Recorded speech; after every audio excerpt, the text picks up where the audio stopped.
बहुत पुरानी बात है। धारा नगरी में गंधर्वसेन नाम का एक राजा राज करते थे। उसके 4 रानियां थीं।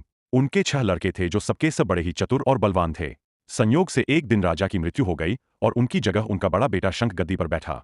उसने कुछ दिन राज किया, लेकिन छोटे भाई विक्रम ने उसे मार डाला और स्वयं राजा बन बैठा। उसका राज्य दिनोंदिन बढ़ता गया और वह सारे जम्बूद्वीप का राजा बन बैठा। एक दिन उसके मन में आया कि उसे घूमकर सैर करनी चाहिए और जिन देशों के नाम उसने सुने हैं उन्हें देखना चाहिए। सो वह गद्दी अपने छोटे भाई भर्तृहरि को सौंपकर योगी बनकर राज्य से निकल पड़ा। उस नगर में एक ब्राह्मण तपस्या करता था। एक दिन देवता ने प्रसन्न होकर उसे एक फल दिया और कहा कि इसे जो भी खाएगा वह अमर हो जाएगा। ब्राह्मण ने वह फल लाकर अपनी पत्नी को दिया और देवता की बात भी बता दी। ब्राह्मणी बोली, हम अमर होकर क्या करेंगे? हमेशा भीख मांगते रहेंगे। इससे तो मरना ही अच्छा है। तुम इस फल को ले जाकर राजा को दे आओ और बदले में कुछ धन ले आओ। ब्राह्मण ने पत्नी की बात मान ली। वह अमर फल लेकर राजा भर्तृहरि के पास पहुंचा और सारी कथा सुनाई। राजा ने ब्राह्मण को बहुत सा धन दिया और वह फल अपने पास रख लिया। राजा भर्तृहरि की एक अत्यंत सुंदर और प्रिय रानी थी।